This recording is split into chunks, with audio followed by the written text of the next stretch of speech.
Hi, I'm Amy, and welcome to another episode of 10 Years, 10 Stories, where I'm chatting with some of the incredible people I've had the pleasure of working with over the last 10 years in my business. Today, I am especially excited to be chatting to Dianne Bunney. Di is the general manager and co founder of P1 Technology, and P1 is an IT support services business who helps businesses and their people flourish with the right technology. Now, all our businesses rely on technology, but what's great about P1 is they really focus in on that people first approach. So they help you make better use of your people, time, and resources so you can increase the efficiency and profitability of your business, relying on the right technology to support you to do that. They're cybersecurity specialists as well, which I think is something that often gets overlooked in small and medium businesses. So I'm very excited to be chatting with Di today. Welcome, Di. Thanks for joining me. Thanks for having me, Amy. It's exciting to catch up and just reconnect after rebranding and all the work that we did with you. Amazing. Thank you. We've known each other for many years and worked on lots of different things, but I want to start our conversation around how you came to be where you are in your business today, because you didn't start out in IT. That's something that you grew into. And I think your journey is fascinating. So I'd love to hear a bit about you and a bit about P1 as well and what you guys do to support businesses. How I ended up in IT, I'm an avid user of technology. I was always like the first adopter of how can I make my life easier so I can spend more time just being with people and talking to people, having a good chat, making businesses shine and excel. So technology for me was always just, and it still is, it's just a vehicle to achieve what we want to do. And now that's become not just what we want to do, but how can we do it and do it safely, Yes. look after people and data. So my journey, I guess I've always been involved in some business or another, right from when I was like 10 years of age, selling yabby on my farm, right up to, yeah. So my interest has always been technology and business, and I've brought the two together. And also, one of the problems that I found was there's a lot of noise in the space, like what to do and what not to do, and how much to pay and how much not to pay, and how many apps and all this sort of stuff, how to manage your environment. There's a lot of noise and people are confused. So, what I really enjoy doing is being able to explain to people the pros and cons, the benefits of doing something, not doing something, the risks of managing something or not doing something. So I guess I just enjoy simplifying that for business owners, giving them information so they can make informed decisions. I just enjoy doing that. And I think that in small business, technology is something that we rely on very heavily to make it work. In fact, the technology is something that has made small business much more agile than it ever has been before. But I think you're right. It is so confusing and it is overwhelming.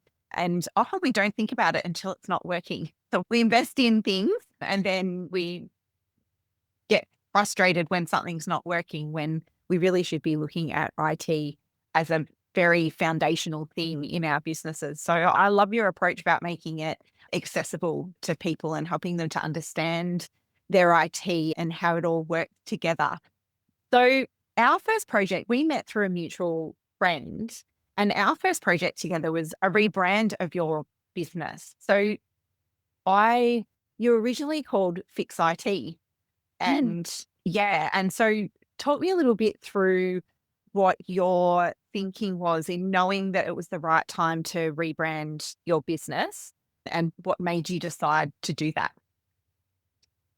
So fix it mobile computer service, quite a mouthful for one. Who wants to say that? Two, it was reflective of the market at the time.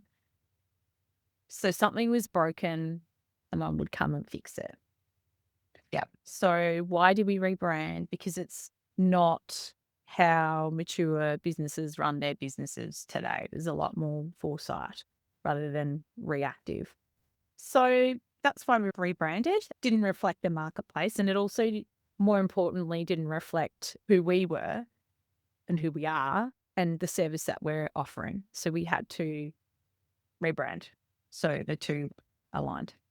Yeah. And I think that's a really great reason to rebrand. People often, when they're thinking about rebranding, are looking for the pros and cons of why they should invest in it, because it is an investment in your business, and there's an education process that has to happen when you rebrand to put the new brand out there. So you're not just making the investment in finding a new name and new logo and new branding and all of those things, but you're investing in communicating that brand out into the world and rebuilding some of those foundational business aspects that go into a brand. And what I think is great is that change of audience. So change of business direction, change of audience is a really great reason to change your brand and give it a refresh. And in your case, we came up with a new name, which was P1 Technology, because your direction was very much about putting people at the center of technology, which is a point of difference of yours. Yeah. Absolutely. I'd love to know what you found great about the process of rebranding, and perhaps some of the things that you found challenging about it. Because as I said, there's pros and cons when you're rebranding. There's great things about it, but there's also some challenging things about it. Is there anything that you can think of as we went through the process together, of what the fun things were and perhaps what the not so fun things about rebranding were? I think the fun things, I don't know if fun would be the right word. I think perhaps the outcome was quite fun and enjoyable to get to the point. But as we know, business is about the journey. And I think rebranding was about the journey. And I think what was valuable would be more the words that I would choose, was that we really had to get back to our why. Like, why are we doing this? What is the purpose of our business, and what problems are we solving, and who do we want to work with, and how does our brand and our name represent who we are at the core? I think what you did really well was just ask relevant, important questions to gain clarity about why we exist and create a brand story and our value proposition, so we could then position ourselves to be able to attract the right sort of clients. And from my point of view, I think that the rebrand definitely helped you do that. Is that been your experience as well? Because your business has grown since we rebranded as well. Yeah, it has been our experience. So interestingly enough, I think it was only maybe 12 months after we landed our biggest client. And I don't think they would have taken us as seriously had we been under this brand of Fix It Mobile service. So it's positioned us to be just more professional, and again, getting back to representing what we're actually doing. Yeah. And I think making it easy for your customers to choose you, because they can see that alignment between what you're offering and the thing that they need.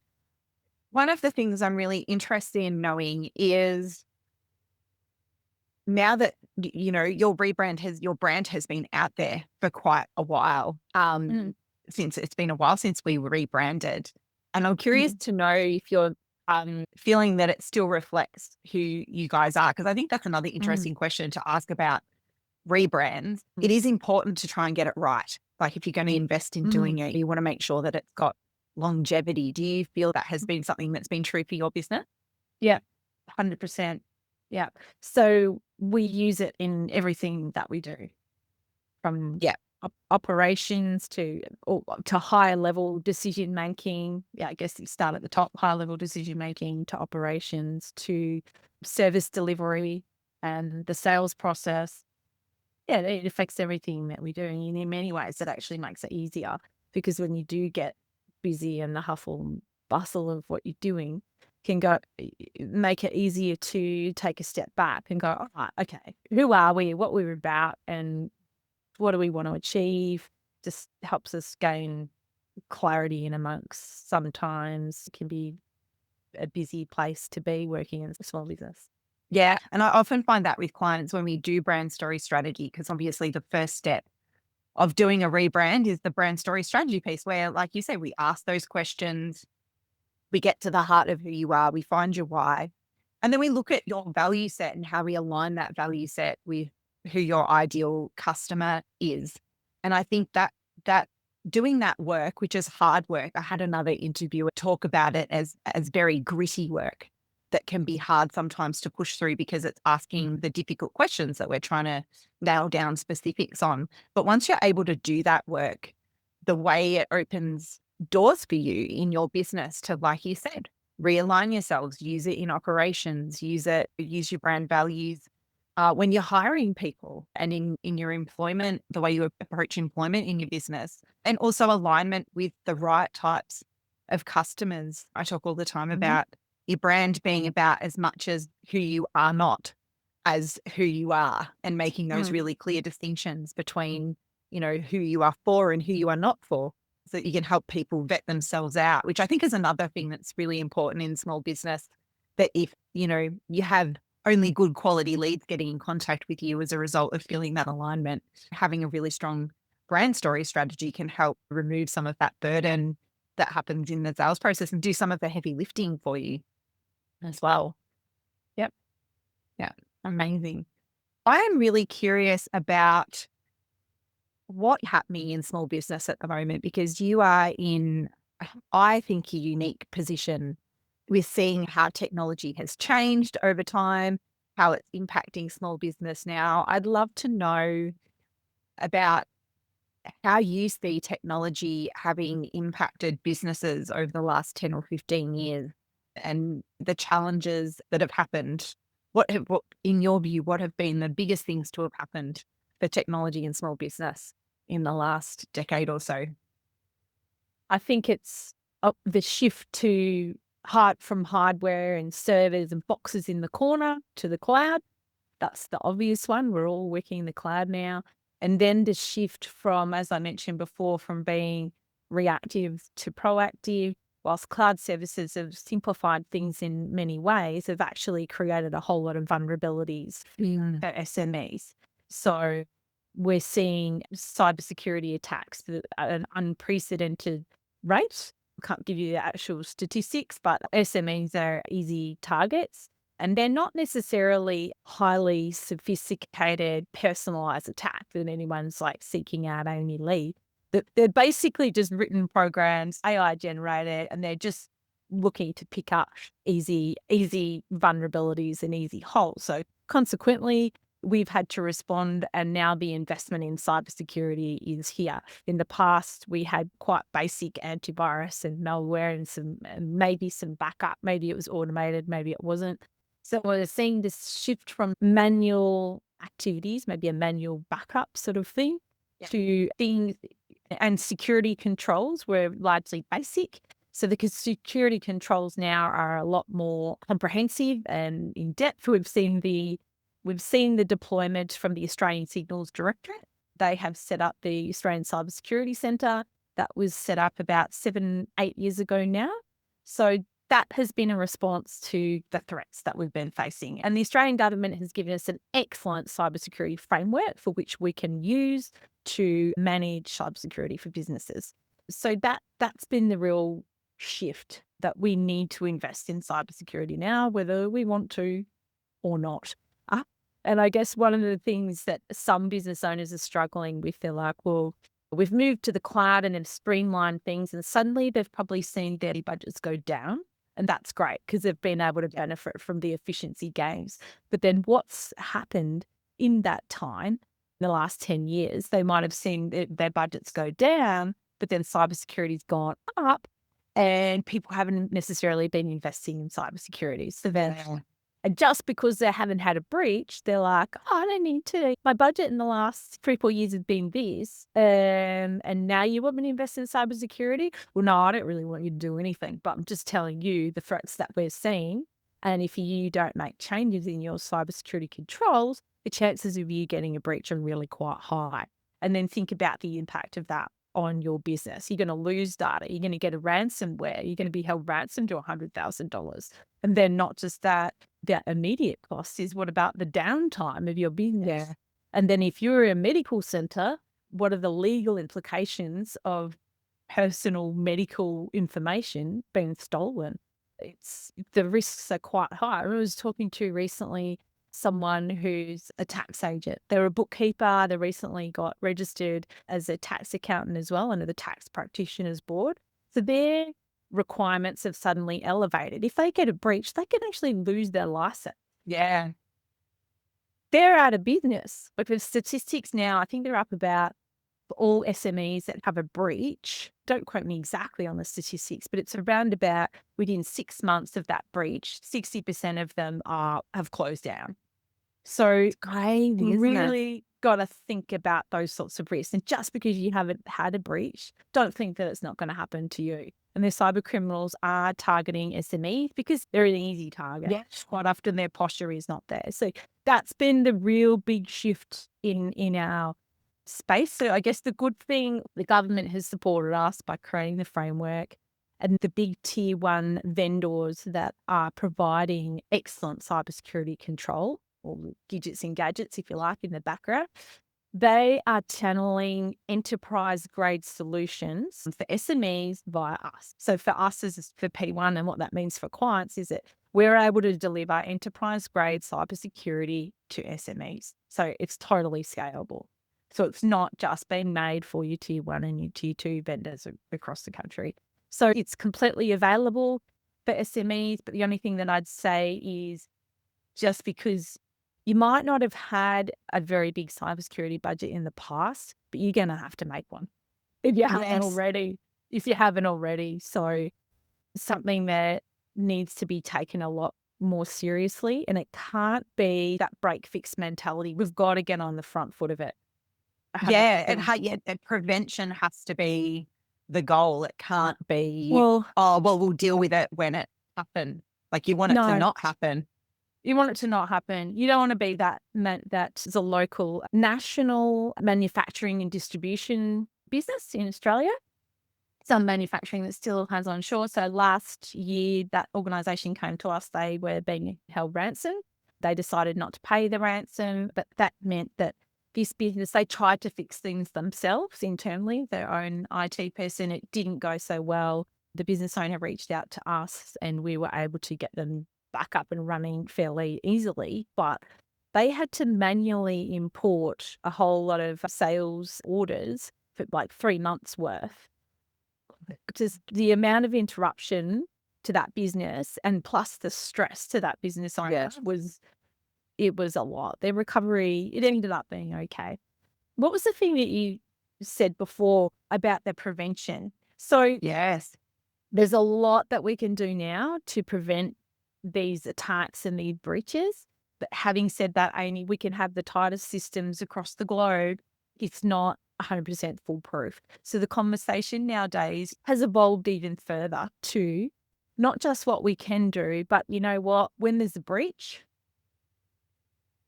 here's our incident response plan. This is what's going to happen. It's either minimized because we've got 24/7 monitoring and we're just going to lock down Amy's account so it doesn't get across to the rest of her agency and into more company data. So there's lots of things that we can do, but it's very much about when there's a breach, this is what's going to happen. When there's an incident, this is what's going to happen. This is who's in control.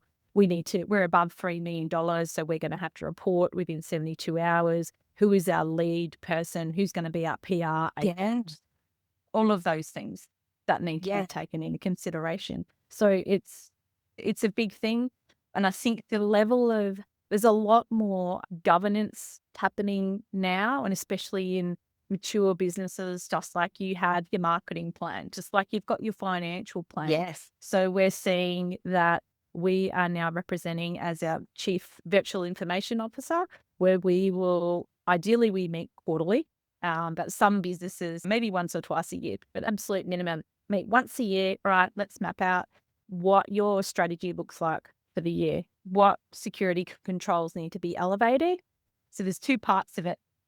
Quite often, there might be a whole bunch of works to elevate cybersecurity posture for a business. And then there's the ongoing monitoring and maintenance. It's constantly changing because there are new threats coming through. Microsoft does an update. Apple does an update. Yeah. One of the third-party apps that we use to control environments, they do an update. And suddenly things are not performing and controlling environments as we thought. So it needs to be constant monitoring and maintenance all the time. So I've gone over lots of stuff there, but I feel like that sort of summarizes some of the big shifts that we've seen.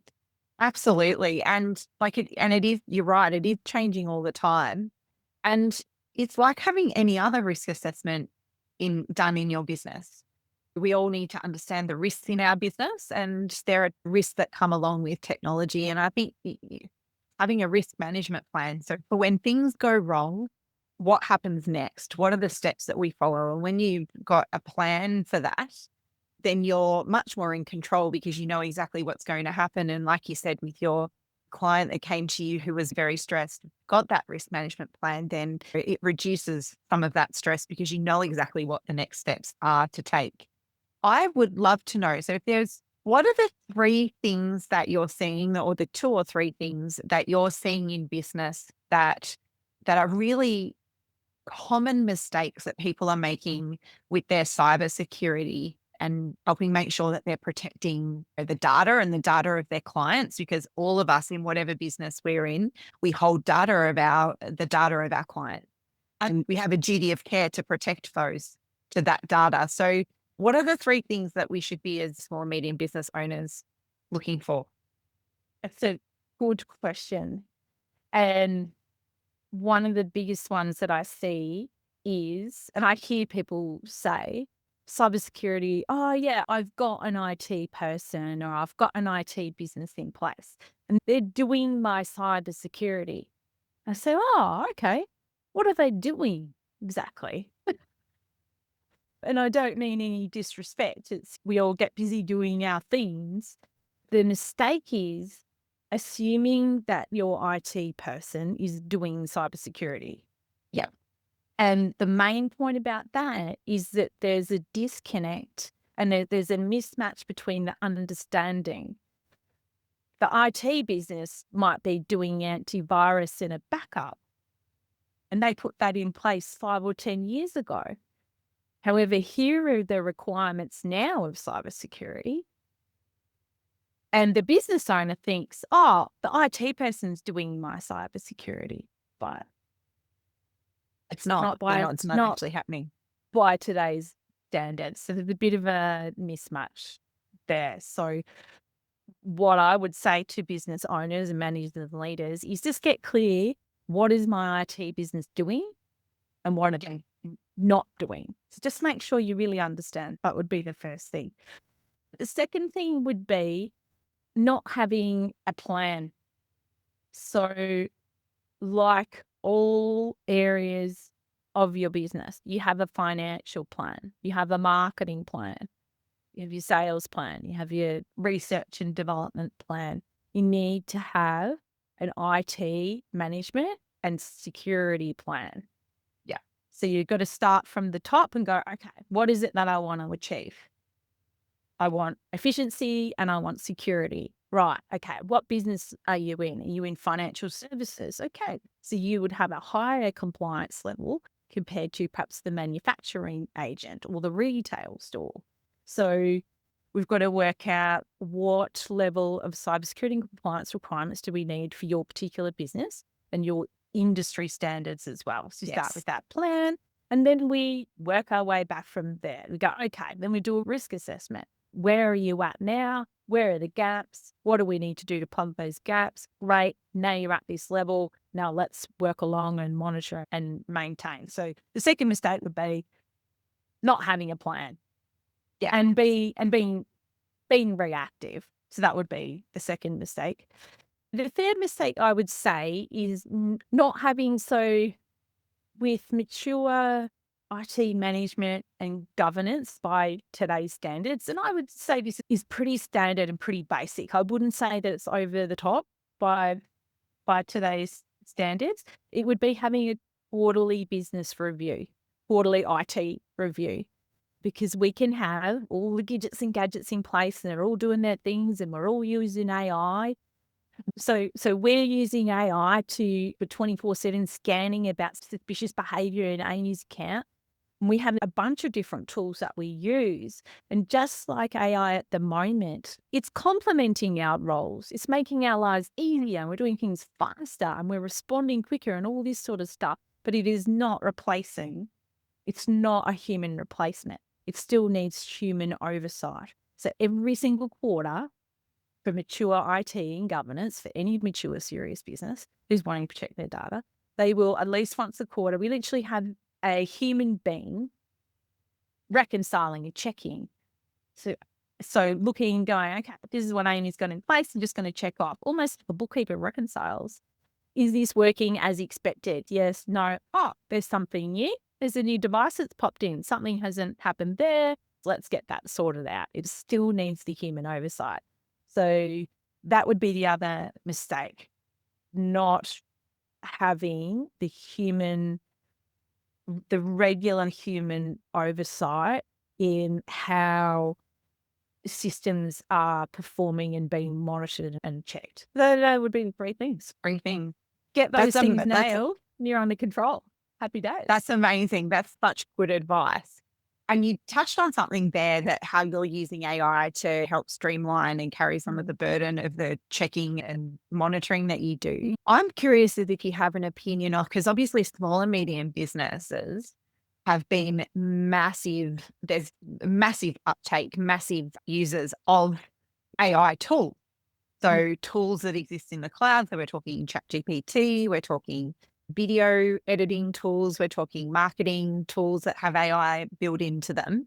And I'm curious as to if you have an opinion of, because obviously we know ChatGPT trains off the data that you put into it. Do you have any thoughts around like the security of small businesses using these AI tools in their business, and what they should be doing to make sure that they continue to protect their data? Is there anything that you have seen with the tool, like the AI tools that small and medium businesses are adopting?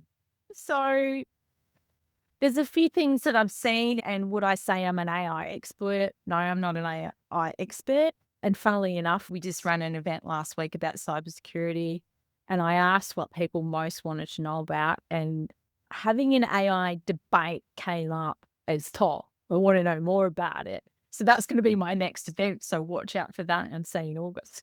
Maybe you could be there, Amy.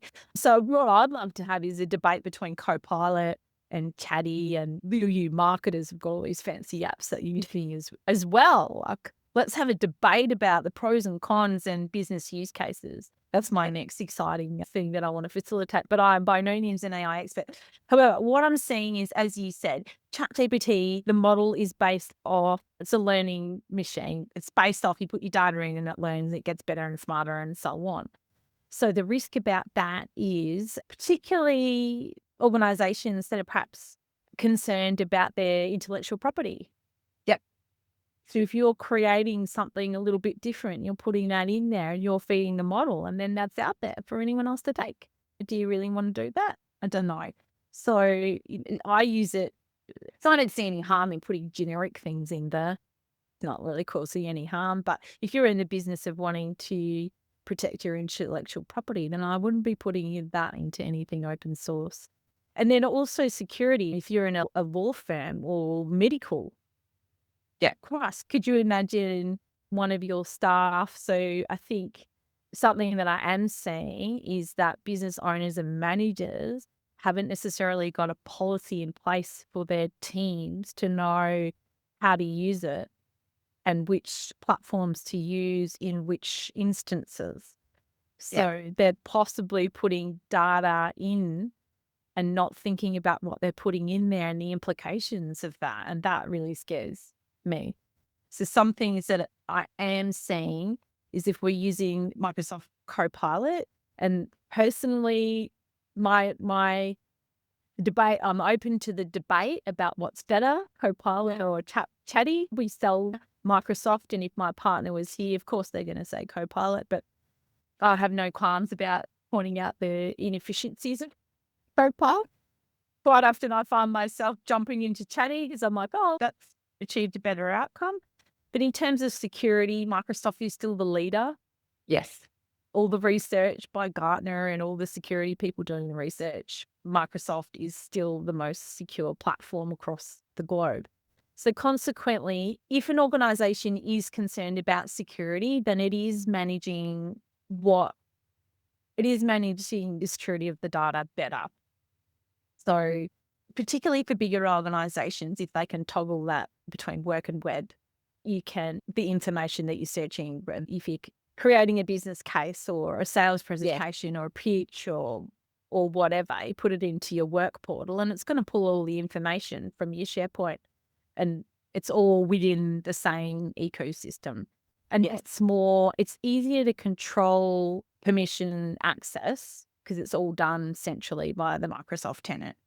So yeah, we can have role-based permissions. So at an organizational level, that's easy to control, and then keeping everything in-house better as well in the Microsoft. So that's probably all I have to say about it, but I would be keen to explore that conversation more with AI expert. Yeah, it's very interesting. I recently was part of an AI marketing mega class where lots of experts on AI came in to talk about different tools and methods and prompts and all of those things. And it's certainly an interesting space, and small and medium businesses are definitely massive early adopters of AI. But I don't think we're having enough of those, like, ethics, security, those types of conversations around AI, especially because it's still new technology.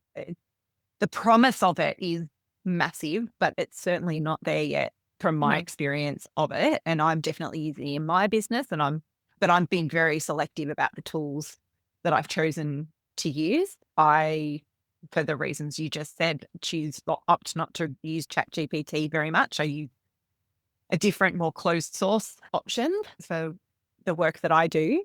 But it's a really interesting conversation, and the new frontier, because I think it definitely is hugely prevalent in marketing, but it comes with all of this technology, security, understanding that needs to underpin it. So it's going to be the conversation that marks the next 10 or 20 years of technology and the marketing space. And off the back of that, a question I have for you is, as a small, medium business owner, what's the current brand or marketing or business challenge that you're facing into at the moment? What is the thing that you are finding challenging in your business? I feel like this is the same for any business, just how to attract more of the right clients. And I guess I can only speak for us, but the conversations that I have with other business leaders seems to be the same. They just want to have a good ROI on their marketing, and they think people are open and willing and wanting to spend money on marketing, but they've had varied success rates, so they're very reluctant to spend that money. Yeah. I think it's interesting you should say that, because I do think one of the challenges of marketing at the moment is because there's so many new tools available, everything is shifting. There's so much going on in the social media space. There's so much going on in the AI space. There's so much going on with video and all of those things that even marketers are struggling to keep up with the changes that are happening. And for me, that comes back to, we were talking before, having a marketing plan. You said people in their business need to have a technology plan just like they have a marketing plan. But in my experience, lots of small and medium businesses don't actually have a documented marketing plan. They don't have a documented strategy for how they're going to approach their marketing. And so when these new, bright, shiny tools and technologies and things become available, they're not really thinking about how that fits into their overall strategy and what they're trying to achieve. And so they do end up spending a lot of time and resources and money on those kind of bright, shiny objects instead of reorienting themselves to focus on the things that work and then looking to scale those things. And I think it comes very much down to having a really good understanding of who your customer is and how they like to engage with you and where they're most likely to convert. So understanding your customer journey. But it is absolutely a challenge and an ongoing one for small and medium business. But I do think, like, step one, as you were saying before, for technology, step one is having a strategy. And at the heart of that strategy needs to be your customer. Like, you need to know your customer isn't everyone. Your customer is a specific type of person. And the more niche you can get about that, the more narrowed down you can get about that, particularly when it comes to their motivations. What motivates them to buy? What are they worried about? So what are they up at late at night worrying about? What's keeping them awake? And how they see the world and how they see what you do fit into the broader scheme of the world that they inhabit. So I think those are all really important things to focus on. And as you said, you're definitely not alone in the challenge of getting good ROI on your marketing, because marketing is an experiment as well in lots of ways. So we need to try different things and measure the results and do more of what works and less of what doesn't. And having a strategy definitely helps with that. I've loved this conversation. I want to ask one more question before we go. And that is, we've touched on this a little bit, but what are your predictions for the future of business? What do you think? So much has happened in both our industries in the last 10 or 15 years, technology and how marketing's being powered by it. Everything's moving so quickly. What do you think is going to happen in the next 10 years?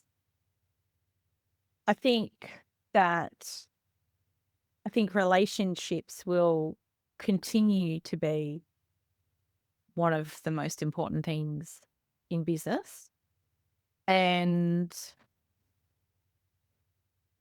with AI, I think we know that it's here to stay and it's only going to continue. So I think those that can learn how to use AI in their respective roles, I think they're going to excel because they're going to do things quicker, better, and so on. And it really gets back to your very first question that you asked me was, what was my interest in starting a business? And it's about business and technology. So I'm loving how quickly I can use AI to do what I need to do. So I think those that can adopt AI, train the models in a safe manner, so to free people up to be able to do what they do well. And it's going to free people up to have more meaningful conversations and be using those tools to do the low-level mundane tasks that nobody wants to do, to be working at a higher level and have a higher impact. So I guess I feel like it's going to help our connections with people and free us up to have higher level strategic conversations that are going to have a bigger impact. Yep, absolutely. I completely agree.